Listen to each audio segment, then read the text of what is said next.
नमस्कार दोस्तों। I am your teacher Hridesh Bhardwaj and ये हमारा लेसन है फर्स्ट।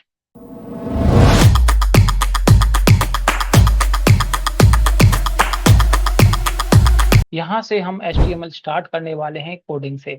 मतलब जिससे पहले इंट्रोडक्टरी, जो लोग फर्स्ट टाइम इसमें चैनल पर आए हैं वो मेरा ये फर्स्ट इंट्रोडक्टरी वीडियो देख लें, जिसमें उनको थोड़ा कॉन्फिडेंस आएगा कि HTML या वेब डिजाइनिंग में क्या क्या टेक्नोलॉजीज हम यूज करने वाले हैं। चलिए स्टार्ट करते हैं। तो ये दोस्तों कुछ पॉइंट्स मैं आपको बताता हूँ HTML स्टार्ट करने से पहले, कि जितने भी डिफरेंट वेब डेवलपर्स हैं, यानी जितने भी तरीके की आप कोडिंग कर रहे होते हैं प्लेटफॉर्म पर, चाहे एक पाइथन का डेवलपर है, जावा का डेवलपर है, .NET डेवलपर है, PHP डेवलपर है, जितने भी टेक्नोलॉजीज पे काम करते हैं, उन सबको जब भी फ्रंट एंड में काम करना होता है, जब भी वेबसाइट पे कंटेंट फिल करना होता है, डेटा डालना होता है, उन्हें HTML का ही सहारा लेना पड़ता है, क्योंकि एक HTML ही टेक्नोलॉजी है। तो इट मीन्स जितने भी तरह के मैंने ये डेवलपर्स बताए, इन सबको HTML आता ही है। HTML से ही ये गुजर के गए हैं। तो ये HTML आपके लिए इसलिए इंपॉर्टेंट हो जाता है कि जब भी किसी भी टेक्नोलॉजी में आप वेबसाइट बनाएंगे, डेटा डालने का, डेटा इंसर्ट करने का ऑप्शन सिर्फ एंड सिर्फ HTML होगा। ठीक है, ये एक पॉइंट हुआ हमारा। दूसरी बात करते हैं HTML की। क्योंकि HTML पहले आया है, इसलिए हम लोग चैप्टर में सबसे पहले पढ़ रहे हैं इसको। पहले HTML आया, उसके 2 से 3 साल बाद CSS आई। तो इट मीन्स जो फॉर्मेटिंग का काम था, जो डिजाइन में आपको थोड़ी सी चीजें करनी, जैसे कलर्स यूज करने हैं, बैकग्राउंड्स यूज करने हैं, जो भी थोड़ी बहुत फॉर्मेटिंग करनी है, वो भी HTML के अंदर मौजूद है। ये आपका चॉइस है आगे, क्योंकि हम आप CSS भी जानते हैं, बूटस्ट्रैप भी पढ़ेंगे और बाकी चीजें React.js भी पढ़ेंगे। तो वहां पर इतने सारे आपके पास एनिमेशन से बाकी चीजें होंगी। लेकिन अभी हम इनिशियल HTML बिल्कुल बिगनिंग से सब कुछ जीरो से सीख रहे हैं। तो अब मैं सबसे पहले स्टार्ट कर रहा हूँ पहला प्रोग्राम। ये हमारा सॉफ्टवेयर है। इसकी इंस्टॉलेशन गाइड भी मैंने उस पहले वीडियो में दी हुई है कि ये सॉफ्टवेयर क्या काम करेगा और कैसे इसको इंस्टॉल कर सकते हैं। ठीक है, अब इसमें आप देखेंगे ये फ्रेश एक पेज है जहां से हमें क्रिएट करना होगा। इस सॉफ्टवेयर का नाम है विजुअल स्टूडियो कोड। आप चाहें तो Sublime, Notepad plus, Dreamweaver या सिंपल नोटपैड पर भी कोडिंग कर सकते हैं, कोई प्रॉब्लम नहीं है। I prefer personally visual studio code, जो आपका फ्री है, कहीं से भी आप इसको यूज डाउनलोड कर सकते हैं। चलिए, हम HTML का पहले स्ट्रक्चर समझ लेते हैं कि HTML किन किन चीजों में काम आता है। HTML को जब कोड लिख रहे हैं तो उसका पहला स्ट्रक्चर क्या होगा, यानी हम HTML का मिनिमल कोड कहेंगे कि कम से कम कितनी लाइन है जहां से लिख के हम HTML स्टार्ट कर सकते हैं। तो HTML में हम समझते हैं हमारे पास दो टैग होता है, दो सेक्शंस होते हैं, मतलब दो पार्ट कह लीजिए। जैसे बॉडी का हो गया, हेड एक पार्ट है, बॉडी है। उसी तरीके से HTML का भी दो पार्ट है, हेड है, बॉडी है। अब इनके यूजेस क्या हैं समझेंगे। जो हेड पार्ट होगा उसके हम अंदर हम बाकी टेक्नोलॉजी रखेंगे HTML छोड़ के। मतलब ये कह लीजिए इनडायरेक्टली कि HTML के अंदर हम CSS जावास्क्रिप्ट भी लिखने वाले हैं आगे चल के इसी पेज के अंदर। तो उनको डिफरेंशिएट कर दिया, यानी उसको हेड के अंदर रख दिया हमने। हेड के अंदर हम HTML छोड़ के बाकी टेक्नोलॉजी, आपका CSS रहा, जावास्क्रिप्ट रहा, ये इस वेबसाइट को प्रमोट करने के लिए जो टैग्स देने हैं, मेटा टैग, SEO में, सर्च इंजन ऑप्टिमाइजेशन, उसमें भी हम यही यूज करेंगे। तो यानी हेड के अंदर वो सारी चीजें हम रखने वाले हैं। बॉडी में आपका प्योर HTML जाएगा, यानी पूरा जो HTML लिखने वाले हैं वो बॉडी टैग के अंदर लिखने वाले हैं, बॉडी सेक्शन के अंदर लिखने वाले हैं, जिसमें हम आपका कंटेंट डालना, हेडिंग्स हो गए, पैराग्राफ हो गए, पिक्चर्स हो गए, जो भी चीजें हम करेंगे वो बॉडी के अंदर करेंगे। तो बॉडी मतलब मेन हो गया आपका। हेड में हमारे ब्राउजर रिलेटेड कोड हो गए, आपका CSS हो गया, जावास्क्रिप्ट हो गया, जो पेज को आउटसाइड सपोर्ट कर रहा है। ठीक है, ये हमारा बेस पार्ट हुआ। अब इस कोड को हम कैसे लिखेंगे। तो देखिए, अगर आप नोटपैड कर रहे हैं या आप बाकी टूल्स कर रहे हैं, हो सकता है आपको मैनुअली लिखना पड़े। इस टूल की यही खासियत है जो हम करने वाले हैं, एक सिंगल क्लिक में कैसे हम क्रिएट करने वाले हैं। चलिए, तो ये हमारा टूल हो गया। इस टूल के अंदर हम यहाँ पर चलते हैं फाइल, और न्यू फाइल, एक नया हम फाइल बनाने वाले हैं। जैसे न्यू फाइल ले रहे हैं, यहाँ सबसे पहले पूछ रहा है कि आप किस तरीके की बनाने वाले हैं। उसको नहीं मालूम है। इस टूल में आप देखिए, आप PHP की फाइल भी बनाते हैं, जावास्क्रिप्ट की इसी से बनाते हैं, CSS, सारे तरह के फाइल्स आपके वेबसाइट से रिलेटेड इसी को टूल के अंदर आप क्रिएट करते हैं। तो हमने कहा हमें HTML फाइल चाहिए, तो हमने HTML टाइप किया। उसके बाद वो कह रहा ओके, ये आप एक फाइल बनाने वाले हैं आपके। इस फाइल को कहाँ सेव करने वाले हो, ये सबसे पहली बात आई। तो मैंने कहा डेस्कटॉप पे मुझे ये फाइल सेव करनी है। इसका नाम क्या रखना है, तो मैंने नाम रख दिया फ्रंट एंड, ये जो भी दे दिया, फ्रंट पेज .html। बस ये याद रखें, ये सीरियस नोट आपके लिए रहेगा कि जब भी HTML फाइल बनाएंगे उसके आखिरी में डॉट HTML एक्सटेंशन जरूर रखेंगे। ये क्या हेल्प करेगा, ये आपके कोड को बिल्ड करेगा, कंपाइल करेगा ब्राउजर पे, इसका आउटपुट आप देख पाएंगे, वरना आपका आउटपुट नहीं आएगा अगर आप डॉट HTML नहीं रखते हैं। तो ये मार्क करें आप, लास्ट में डॉट HTML जरूर रखना है। ये पहला ट्यूटोरियल है, ये फॉलो करते हुए हम एट द एंड 1 वीक के बाद क्या प्रोग्रेस है, 2 वीक के बाद क्या है, आप कंप्लीट वेबसाइट बना पाएंगे। ये अपने आप को आप मेजर करेंगे। तो ये क्रिएट फाइल मैंने क्रिएट किया, क्लिक किया। अब हम देख लेते हैं कि फाइल डॉट HTML करने से हमें कैसे नजर आ रही है। तो देखिए जैसे डॉट HTML लिया है हमारे पास कुछ इस तरीके का फाइल क्रिएट हो गया है, समझ रहे हैं आप, यानी ब्राउजर का जैसा डिजाइन हो गया, यानी सीधा क्रोम हो सकता है आपके में क्रोम का हो या जो भी है, वो इसलिए हुआ है क्योंकि आपने डॉट HTML दिया है। अब मुझे 2 सेक्शंस बनाने हैं, जैसा कि मैंने बताया था, हेड और बॉडी। ठीक है, इस टूल में क्या है, आपको सिर्फ एक्सक्लेमेटरी टाइप करना है। ये वन वाली की है, शिफ्ट के साथ अगर आप प्रेस करते हैं तो ये एक्सक्लेमेशन साइन आता है। एक्सक्लेमेशन साइन देख रहे हैं, वन पर है, शिफ्ट के साथ आप प्रेस करेंगे और उसके बाद आप एंटर कर देंगे, ये आपका कोड तैयार। यानी अब आप देख सकते हो 2 सेक्शंस हमारे पास हैं, ये एक हेड है, ये हमारा बॉडी है। बॉडी एम्प्टी है पूरी तरीके से क्योंकि अभी हमने कुछ भी नहीं डाला है, ब्लैंक है। इस पेज को अगर आप कंपाइल करेंगे तो अभी आउटपुट कुछ नहीं आने वाला है। ये मिनिमल लाइन है, मिनिमल कोड है HTML का जो आपको लिखना ही होता है। अब हम समझ लेते हैं लाइंस को कि किसके यूजेस हैं। सबसे पहले ये जो पहली लाइन है डॉक टाइप HTML, इसका मतलब है कि हम HTML का लेटेस्ट वर्जन यानी HTML5 यूज कर रहे हैं। अगर हम सिर्फ HTML लिखते तो भी चल जाता, लेकिन उस केस में वो सिर्फ पुराना HTML4 ही यूज करता। हमने डॉक टाइप यूज किया, मतलब लेटेस्ट डॉक्यूमेंट हमारा क्रिएट हो रहा है। उसके बाद पेज की लैंग्वेज डिफाइन की है। पेज की लैंग्वेज इंग्लिश है, बाय डिफॉल्ट होती है, अगर आप नहीं लिख रहे हैं तो इंग्लिश में ही होगा। तो EN इज फॉर इंग्लिश, ये इंग्लिश का कोड हो गया, टू वर्ड्स का। तो इंग्लिश में हमारा जो भी हम लिखने वाले हैं वो कंटेंट होगा। उसके बाद हेड में आते हैं, जैसे कि मैंने बताया हेड के अंदर हम CSS जावास्क्रिप्ट या मेटा टैग ब्राउजर रिलेटेड चीजें डालेंगे। तो मेटा टैग भी आपका SEO का है, यानी ब्राउजर से रिलेटेड है। केयर सेट UTF-8, जो कैरेक्टर सेट हैं वो UTF-8 है। ये लाइन ऑप्शनल रहेगी, मतलब जरूरी नहीं है, आपकी मर्जी। इसका मतलब है कि कल को आप अगर पंजाबी, जर्मन, उर्दू, फ्रेंच कुछ भी लिखते हैं तो आपके सामने पे क्वेश्चन मार्क नहीं बनेंगे, डब्बे डब्बे नहीं बनेंगे, प्रॉपरली सपोर्ट किया जाएगा। जैसे आप भेजते हैं ना, स्माइल का आइकन भेज रहे Nokia 1100 फोन में, तो क्या होगा, डब्बे डब्बे बन जाएंगे, बिकॉज उसमें एंड्रॉयड नहीं है, उसमें वो फॉन्ट नहीं है। उसी तरीके से अगर आप ये लाइन नहीं लिखते हैं और उसके बिकॉज आपका पेज तो इंग्लिश का है, आप उसमें हिंदी लिखना चाह रहे हैं, जर्मन लिखना चाह रहे हैं, तो वो डब्बे डब्बे बना देगा, क्वेश्चन मार्क बना देगा। अब अगर हमने ये लाइन लिखी है तो इसका मतलब है वो उसका ट्रांसलेशन दे देगा। UTF-8 का मतलब है यूनिफॉर्म टेक्स्ट फॉर्मेटिंग या यूनिवर्सल टेक्स्ट फॉर्मेटिंग, यानी अब आप अपने डॉक्यूमेंट को पब्लिश कर पा रहे हो वर्ल्ड वाइड किसी भी लैंग्वेज में। दूसरा लाइन आता है मेटा नेम व्यू पोर्ट। ये क्या जरूरी है, ये मोबाइल फ्रेंडली बनाने के लिए, यानी डिवाइस के अकॉर्डिंग एडजस्ट करना ऑटो फिट पेज को। यानी अगर आपका पेज मोबाइल पर खुल रहा है तो मोबाइल के हिसाब से फिट हो जाना चाहिए, ठीक है। और अगर आपका टैबलेट पे या लैपटॉप पे ओपन हो रहा है तो उसके अकॉर्डिंग विड्थ ले, तो यानी इसकी जो विड्थ है पेज की वो डिवाइस के विड्थ के अकॉर्डिंग एडजस्ट हो जाएगी। ये उसका व्यू पॉइंट रहेगा। उसके बाद इनिशियल स्केल बने, यानी एक स्क्रॉल बार होगा, आप अप टू डाउन करते हैं ये, ठीक है। ये मिनिमल कोड था, आई एम श्योर ये आपको समझ आया। अब हम शुरू करते हैं, क्योंकि अब आता है टाइटल, पेज का टाइटल। देखिए अगर आप नहीं लिखते हैं, ये टैग नहीं देते हैं, तो क्या होगा, पेज का नाम क्या है, फ्रंट पेज डॉट HTML, यही टाइटल में जाके लिख जाएगा। अब क्योंकि वो थोड़ा अजीब लगेगा तो हम अपना खुद का टाइप यहाँ पर कर सकते हैं टाइटल टैग में।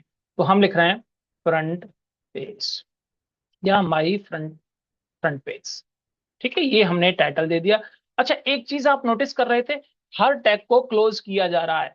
मतलब आप देखें तो टाइटल हमने ओपन किया और ये क्लोजिंग टैग है, यानी ओपन करके हर टैग को स्लैश करके क्लोज करते हैं। ऐसे ही आप देखिए बॉडी लिखा, बॉडी को भी इमीडिएट क्लोज किया, ठीक है। HTML यहाँ पर लिखा था, HTML को क्लोज, क्लोज किस सीक्वेंस में होते हैं, जो मैथ का आपका ऑर्डर है, बोर्ड मास रूल, यानी जो फर्स्ट ओपन है वो लास्ट क्लोज होगा, उसी सीक्वेंस में किया है। हेड को ओपन किया था, सारी चीजें लिखने के बाद हेड को भी क्लोज कर दिया, तभी बॉडी स्टार्ट हुआ है। चलिए अब हम इसमें कंटेंट डालना स्टार्ट करते हैं। और कंटेंट हमारे पास मेजरली कितने तरह के होंगे आप समझ सकते हैं।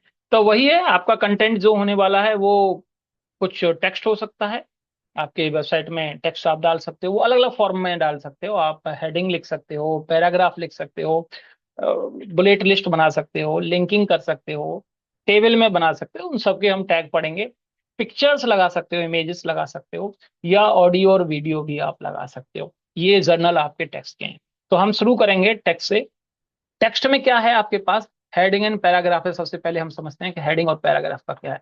तो देखो, एचटीएमएल के अंदर 6 तरह की हेडिंग्स होती हैं। H1, H2, H3, H4, H5, 6, इस तरीके से है। क्या फर्क है? साइज का। यानी H1 का साइज थोड़ा बड़ा होगा, H2 का थोड़ा छोटा, इस तरीके से हो। अब वो आपकी मर्जी है, आपको किस हिसाब से लेके चलना है। ठीक है जी। चलिए, तो मैं एक H1 बनाता हूं। जैसा मैंने बताया, हर टैग को लगभग क्लोज करना रहेगा, कुछ गिने चुने टैग्स को छोड़ के, वो हम बाद में डिस्कस करेंगे। तो अभी मैंने H1 लिखा, और देखिए जैसे ही लिख रहा हूँ, इस टैग की का टूल की खासियत देखिए, ये अपने आप टैग को क्लोज कर रहा है। अब बीच में मुझे लिखना है हेडिंग। मैंने कहा let's learn HTML। That's it. हमने ये लिख दिया है हेडिंग में। अब इसको हम करेंगे सेव। अच्छा, यहां से सीधा कंपाइल करने का तरीका है, वो हम चाहे तो बाद में भी जान सकते हैं, या अभी भी यहाँ से रन करते हैं, यहाँ से डिबग कर लेते हैं F5 से। ये एक तरीका है। दूसरा, अभी ज्यादा झमेले में नहीं डालता मैं आपको, सिंपली चलते हैं उस पेज पे जहाँ ये सेव है फाइल, और इसको डबल क्लिक करेंगे, ये ब्राउजर में ओपन हो जाएगा आपका, और वहां पर आपको आउटपुट नजर आएगा। ये देखिए, ये आपका आउटपुट आ गया सिंपल सा। और ये टाइटल आप देख रहे हो यहाँ पर, माई करें। लेट से हमने कहा H1 की बजाय इसको H2 कर देते हैं या H3 कर देते हैं, तो इससे क्या फर्क होगा? तो H3 ही अब क्लोज करना रहेगा। ठीक है, दोनों तरफ सेम रहेगा। अब इसको फिर से सेव करना पड़ेगा। जितनी बार चेंजेस करेंगे, हर बार चेंज करना रहेगा, और उस फाइल को जो आपने खोली हुई थी अभी, उसको रिफ्रेश करना होगा। ये रिफ्रेश का आइकन है, या F5 बोलते हैं, ये रिफ्रेश। तो देखिए, छोटा हो गया, बिल्कुल सही है। इसी तरीके से हम लेट से एक पैराग्राफ लिखते हैं। पैराग्राफ के लिए पी टैग यूज करते हैं। पैराग्राफ 6 तरह के नहीं होते, एक ही होता है। अब मैं यहाँ पर लिख रहा हूँ कुछ भी paragraph, this is my first paragraph. ठीक है, सेव करते हैं इसको। फिर से सेव करना रहेगा। ये हमने सेव किया, Ctrl+S कर देते हैं सीधा, सेव। और इसके बाद इस ब्राउजर पर आते हैं और इसको रिफ्रेश कर लेते हैं। देखिए, ये पैराग्राफ बहुत बेसिक सी चीजें समझी हैं। अब हम पॉइंट समझते हैं, चीजों को बोल्ड करना है या इटैलिक करना है तो किस तरीके से करेंगे। चलिए, मैं कुछ डमी कंटेंट लेके आता हूं, और उस डमी कंटेंट पर ये चीजें अप्लाई करके देखता हूं। ये मैंने कोई भी वेबसाइट ओपन कर ली है। इस वेबसाइट के अंदर मैं कुछ कंटेंट कॉपी कर रहा हूं, और उस कंटेंट को कैसे हम लोग HTML के अंदर अप्लाई करेंगे। जाहिर सी बात है कि आप जब वेबसाइट बना रहे हैं, तो आपको टाइप तो करना ही नहीं है डेटा। क्लाइंट आपको देगा, वर्ड फाइल देगा, जो भी PDF देगा, और वहां से आपको यूज करना रहेगा। वेबसाइट पर आप टाइप नहीं कर रहे हैं, एक आध वर्ड है, पैराग्राफ है, ओके है, बाकी आपको कंटेंट मिलने वाला है। तो आपको कैसे कंटेंट जो आपको HTML में वर्ड की फाइल में मिला है, उसको कैसे यूज करने वाले हो, या किसी वेबसाइट का रेफरेंस है। तो मान के चलिए, ये मेरे पास कंटेंट है, ये मैंने कॉपी कर लिया। Ctrl+C शॉर्टकट की होती है कॉपी करने की। और इसको कॉपी करके मैं अपने HTML के अंदर रखने वाला हूँ। क्योंकि ये पैराग्राफ है, तो हम पी टैग के अंदर ही डालेंगे। तो इसको मैं डिलीट कर रहा हूँ, और फिर से एक पी टैग क्रिएट कर रहा हूँ, और उसके अंदर इसमें पेस्ट कर दिया। अच्छा, ये चीज एक ब्राउजर इसकी सॉफ्टवेयर की बात है कि आप देखें तो ये बहुत ऐसे जा रहा है, आपके लिए कंफर्टेबल नहीं है, आपको ऐसे करना पड़ रहा है। इसके लिए हम ये कर सकते हैं, व्यू टैब इसमें होती है, इसके अंदर वर्ड रैप कर देंगे, Alt+Z। मतलब वर्ड रैप करने से क्या होगा, मल्टी लाइन ट्रू हो जाएंगी, और आपको फिट कर देगा कंटेंट को। वो जो एक लंबा इन लाइन जा रहा था, उसको आपको फिट कर दिया आपके हिसाब से। ठीक है, अब इसको सेव कर लेते हैं हम, और रिफ्रेश करके देखते हैं कि क्या हमारा आउटपुट कंपाइल हो रहा है, यानी जो भी हमने लिखा है वो कंटेंट आ रहा है कि नहीं। ठीक। अब यहां से ही एडिटिंग सीखनी रहेगी हमें। यानी मुझे क्या करना है, चीजों को बोल्ड करना है, कहीं पर इटैलिक करना है। ये वर्ड में अगर हम करते थे तो क्या करते थे, वर्ड के अंदर बोल्ड करना होता तो बी जो लिखा होता था उस पर क्लिक करते थे, अंडरलाइन के लिए यू कर। सेम यहाँ पर HTML में बस टैग में लिखना है इन्हीं चीजों को। और दूसरी बात, वहां पर चीजों को सेलेक्ट करते थे। जितना पोर्शन बोल्ड करना है, पहले उतना एडवांस में सेलेक्ट करते थे, उसके बाद हम बी पर क्लिक करते थे। सेम यहाँ पर भी ध्यान रखना है, जितना पोर्शन को आपको बोल्ड या इटैलिक करना है, उतने ही पोर्शन को आपको टैग लगाने होंगे। तो अब हम देख सकते हैं कि यहाँ पर कितने टैग्स हमारे पास मौजूद हैं बेसिक्स के। तो ये हमारे पास टैग हो गए। अगर बोल्ड करना है टेक्स्ट को, तो आपको या तो बी टैग लिखना है या स्ट्रॉन्ग, एक ही बात है। ठीक है, या तो आप बोल्ड लिख लीजिए या स्ट्रॉन्ग लिख लीजिए। अगर इटैलिक करना है, मतलब थोड़ा सा टेढ़ा, तो आई लिखेंगे या फिर EM लिखेंगे। अंडरलाइन करना है तो यू लिखेंगे। ये टैग है, और ये BUI जो टैग है, ये वर्ड में, नोटपैड, एक्सेल, इन सब में होते हैं आपके बेसिक्स। उसी तरीके से इसमें करने वाले हैं। चलिए ट्राई करते हैं। तो फॉर एग्जाम्पल, मुझे ये वाला अपना नाम यहाँ पर जो लिखा है, इसको बोल्ड करना है। तो बोल्ड करने के लिए आप वर्ड में होते तो क्या करते, इतना सेलेक्ट करते और बी पे जाके प्रेस कर देते। हमें यहाँ पर करना होगा, बी टैग लिखेंगे पहले, ये लिखा, और ये यहीं पर क्लोज हो गया, ये गलत है ना, क्योंकि इसके अंदर तो कुछ है ही नहीं। यहाँ से कट कर लेते हैं और यहाँ पर आके हम इसको क्लोज करते हैं इन शॉर्ट। यानी ये बोल्ड यहाँ से स्टार्ट किया मैंने और यहाँ पर जाके स्टॉप कर दिया, इट मीन्स इतना वर्ड आपका बोल्ड हो गया। देख लेते हैं, सेव किया मैंने इस फाइल को दोबारा से और इसको रिफ्रेश कर रहा हूँ मैं, तो देखिए बोल्ड हो गया। इसी तरीके से आपको कोई वर्ड अंडरलाइन करना है, फॉर एग्जाम्पल ये चीज जो है इतना अंडरलाइन मुझे करना है विद अ विजनरी अप्रोच, तो हमने यहाँ पर यू लिखना है, यू किया, और इस यू को यहाँ नहीं क्लोज करना है, ये हमें यहाँ पर क्लोज, ठीक है, ये यू क्लोज हो गया। अच्छा, साथ में बोल्ड भी करना है, दोनों चीजें बोल्ड और अंडरलाइन हो सकता है। अब यहाँ पर ध्यान रखना है कि जब हम बी लिख रहे हैं तो अब टैग देखा जाए सीक्वेंस के हिसाब से, अंडरलाइन पहले ओपन हुआ है उसके बाद बोल्ड किया आपने, तो यहाँ पर बिल्कुल उल्टा, जैसे बोर्ड मास रूल है उसके हिसाब से करेंगे, तो यहाँ पर बोल्ड पहले क्लोज होगा और उसके बाद अंडरलाइन होगा। आप कहते हैं अगर ऐसा नहीं कर रहे हैं तो अभी चल रहा है, देखिए बिल्कुल चल रहा है कोड, कोई दिक्कत नहीं है, आप उल्टा सीधा कर देते हैं, हो भी जाता है, चल जाता है, एचटीएमएल में ऐसा एरर नहीं आती। लेकिन जब आप बाद में कंपाइल करेंगे और वेबसाइट में जब एरर्स ढूंढने बैठेंगे W3 वैलिडेटर या बाकी साइट्स पे, तो ये आपको एरर्स निकल के आएंगी कि आपने चीजों को सही से फॉलो नहीं किया है। उसी तरीके से आपको ध्यान रखना है, डे वन से प्रोफेशनल तरीके से लिखना है, एरर्स कम करनी है। जब एरर्स कम करेंगे आपकी वेबसाइट ऑप्टिमाइज होगी प्रॉपर, ठीक है। चलिए सेव करते हैं और ये रिफ्रेश करके देखते हैं। तो इस तरीके से आप देख पा रहे हो यहाँ पर बोल्ड और अंडरलाइन भी हो गया है, साथ में ये टेक्स्ट है। तो आई एम श्योर ये जो कंटेंट है आपको समझ आया। आज आपको ट्राई करना है जितने भी हेडिंग्स और पैराग्राफ लिख के, जैसे मैं एक और हेडिंग डालता हूँ, H2 लिख दिया मैंने, यहाँ पर लिख दिया our vision and mission, that's it. इसको देख लेते हैं हम, सेव किया हमने इसको, ये एक हेडिंग डाली है। यानी अपीयर कहाँ होंगी, ये कोई रूल नहीं है आपको कि पहले H1 लिखना है फिर H2, ऐसा कोई रूल नहीं है, आप कहीं भी लिखिए पेज के अंदर, जहां आप चाहते हैं आउटपुट वहीं आएगा। अब मैंने H2 पैराग्राफ के बाद बनाया है तो नीचे आया है, ऊपर बनाते तो ऊपर आता, इसमें कोई नहीं, आप फ्री हैंड वर्क कीजिए, कोई इशू नहीं है। अब इसको H1 कर दीजिए, लगता है आपको थोड़ा सा बड़ा लिखना था, तो ये आपने H1 कर दिया, सेव करा, रिफ्रेश करना है, यानी सिंपल है।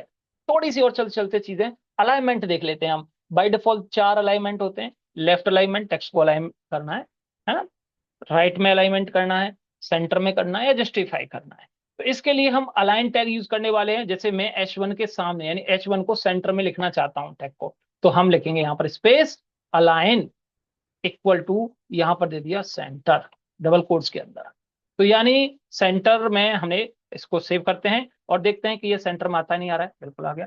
इसी तरीके से पैराग्राफ को भी मुझे अलाइन करना है, पी के सामने अलाइन लिखा मैंने, इक्वल टू मैंने राइट से अलाइनमेंट कर दिया इसको, तो देखते हैं, सेव करते हैं फिर से इसको और रिफ्रेश करते हैं, तो देखिए राइट से अलाइन हो गया। तो बहुत बेसिक सी चीजें हैं, आपको थोड़ा यूज थ्रू होना पड़ेगा, इंटरेस्टिंग टेक्नोलॉजी है, थोड़ा नया है आपके लिए, बाकी टफ नहीं कह सकते इसको कि आपके लिए बहुत ज्यादा कॉम्प्लिकेटेड है, इजी है, थोड़ा यूज थ्रू होना पड़ेगा बस, क्योंकि अभी तक आदत में आपके वर्ड एक्सेल और बाकी टेक्नोलॉजी आई हुई है, इसको थोड़ा सा यूज थ्रू होने में, आदत में लाने में टाइम लगेगा।